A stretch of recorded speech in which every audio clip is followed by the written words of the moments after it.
Pessoal, a gente vai começar a falar aí sobre os direitos coletivos dos trabalhadores, semana 5, dia 6, primeira questão.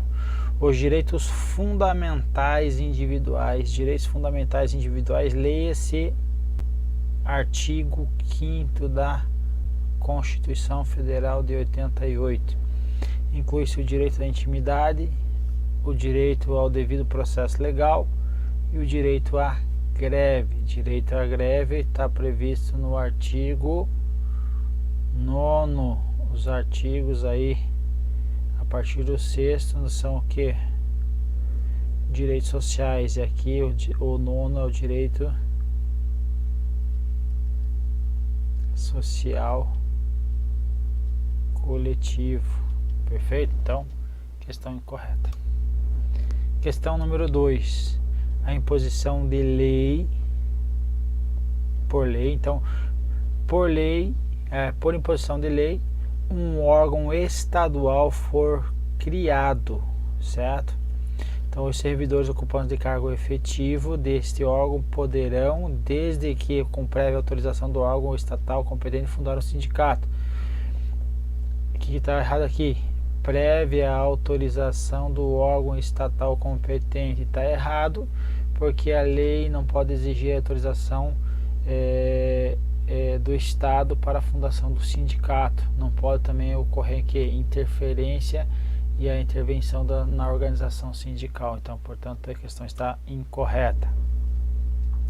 É livre a associação sindical ou profissional, né? Observar o seguinte: a lei não pode exigir a autorização do Estado. Então, para a fundação do sindicato, ressalvado o registro no órgão competente.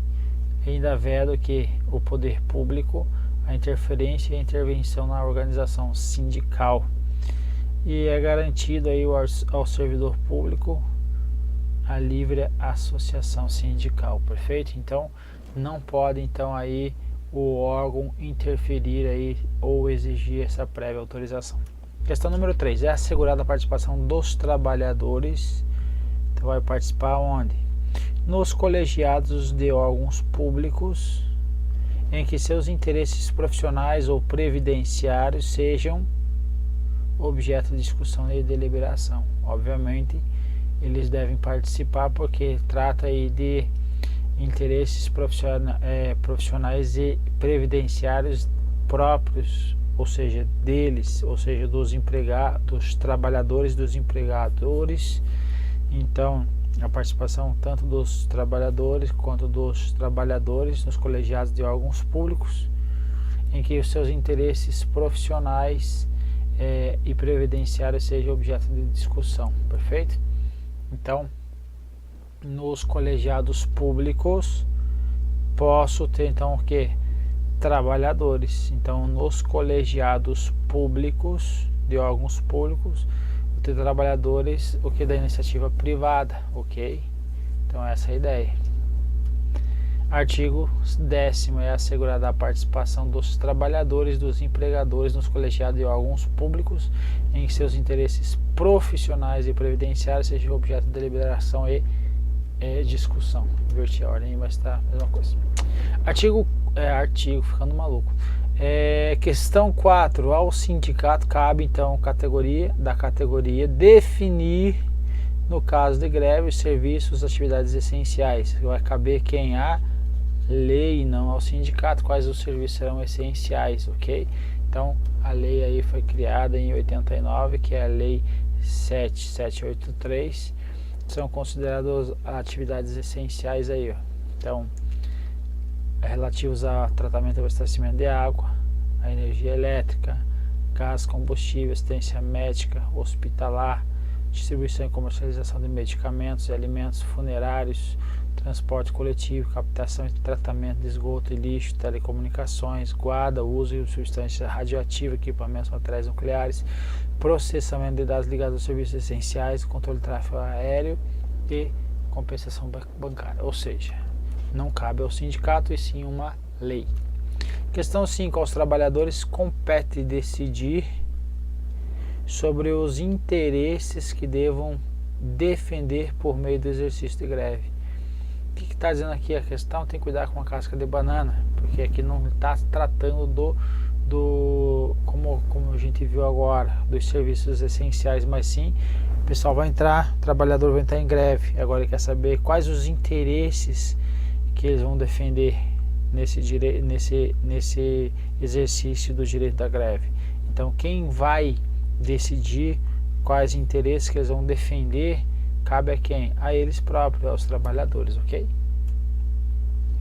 É assegurado o direito de greve, competindo aos trabalhadores decidir sobre a oportunidade de exercê-lo e sobre os interesses que devam, por meio dele, defender, ok? Questão, artigo inclusive óbvio. Questão 6. É livre a associação sindical, então é livre, desde que o poder público autorize, não precisa da autorização, ok? Precisa somente do registro no órgão competente. Então a lei não pode exigir a autorização do Estado e também veda ao poder público a interferência e a intervenção na organização social. Ressalva apenas que o registro é necessário no órgão competente. Perfeito? Questão 7.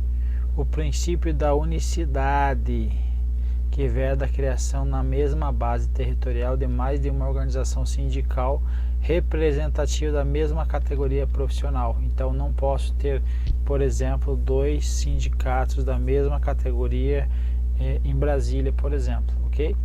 Não alcança entidades que no âmbito de um mesmo município, mas em bairros distintos, representem a mesma profissão. Negativa, alcança sim, não pode a mesma base territorial. A base territorial ela não pode ser inferior à área de um município.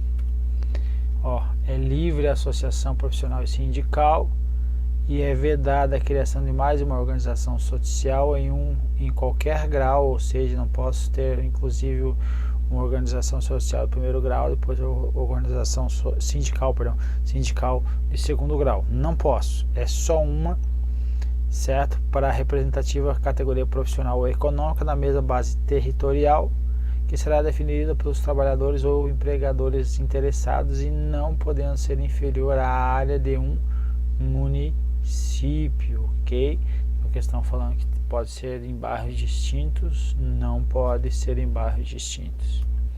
Questão 8ª. O registro do sindicato no órgão competente é exigência constitucional, sim ou não? Sim, que não se confunde com a autorização da fundação da entidade. Perfeito? Perfeito, questão corretíssima.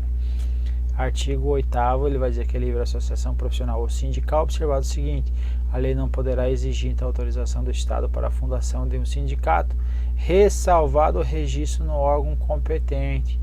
A súmula 677 do STF diz que até que a lei venha a dispor a respeito, incumbe ao Ministério do Trabalho proceder ao registro das entidades sindicais e zelar pela observância do princípio da unicidade. Perfeito? Então, a questão está corretíssima. Questão 9. Cabe ao sindicato a defesa dos direitos e interesses coletivos ou individuais, certo? Certo, da categoria que representa, inclusive no que se diz respeito às questões administrativas. Certíssimo, é o que prevê aí o inciso 3º do artigo 8º. Ao sindicato cabe a defesa dos direitos e interesses coletivos ou até mesmo os individuais da categoria, obviamente, inclusive em questões tanto judiciais ou administrativas, é o comando da questão, então está correta. A criação de sindicatos independe da autorização estatal, ok, ressalvado o registro no órgão competente, legal, sendo vedado ao sindicato que represente a mesma categoria profissional abranger a mesma base territorial de outro, ou seja, não pode, só posso ter o que? Uma base territorial, ela não pode ser inferior à área do município. Então a questão está correta e assim nós terminamos a primeira bateria de exercícios. Vamos para a próxima.